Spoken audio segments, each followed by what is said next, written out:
ॐ हिरण्यवर्णां हरिणीं सुवर्णरजतस्रजां चन्द्रां हिरण्मयीं लक्ष्मीं जातवेदो महावः तां महावः जातवेदो लक्ष्मीमनपगामिनीं यस्यां हिरण्यं विन्देयं गामस्वं पुरुषानहम् अश्वपूर्वां रथमध्यां हस्तिनादप्रमोदिनीं श्रियं देवीमुपप्पये श्रीर्मा देवी दुषतां कां सोऽस्मितां हिरण्यप्राकारां मार्गां ज्वलन्तीं तृप्तां तर्पयन्तीं पदमे स्थितां पद्मवर्णां तामिहोपप्पये श्रियं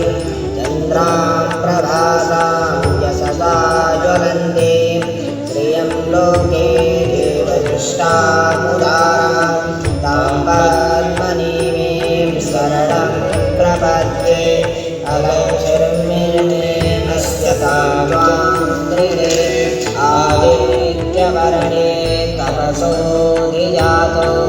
वनस्पतिष्वामच्छोथबिम्बः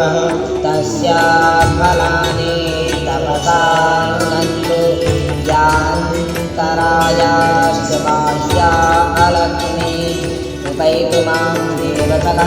कीर्तिश्च मणिना सह राजर्भूतोऽग्निराश्मेऽस्मिन् कीर्तिनिर्तिं ददातु मे मुक्तिपाशामलां ज्येष्ठामलक्ष्मीं नाशयाम्यहम् आभूतिमतमलक्ष्मीं च सर्वां निरोधमे क्रियात् नन्दद्वारादर्तां नित्यपुष्टां हरिपुरीं ईश्वरीं सर्वभूतानां तामिहोपप्पये श्रियं मनसः कामनाभूतिं वाचः सत्यमसीमहे नतूनां रूपमन्यस्य मैत्रीश्रयतां यः कर्दमेन प्रजाभूता नैतमवकर्दम श्रियं वासय मे कुले मातरं पद्ममालिनीम् आपः श्रियन्तु स्निग्धानि चिकुले तव मे गृहे निजदेवीं मातरं श्रियं वासय मे कुले आद्रां कृशतरुणीं पुष्टिं पिङ्गलां पद्ममालिनीं चन्द्रां हिरण्मयीं लक्ष्मीं जातवेदो महावः आद्रां यः करणीं यस्मिं सुवर्णां हेममालिनीं सूर्यां हिरण्मयीं लक्ष्मीं जातवेदो महावः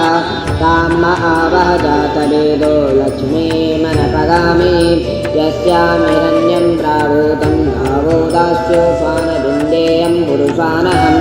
यः शुचे प्रयतो भूत्वा विद्यादाद्यमन्वहं सूक्तं पञ्चदशर्कं च श्रीकामः सततं जपेत् ऋग्वेदोक्तं श्रीसूक्तं सम्पूर्णम्।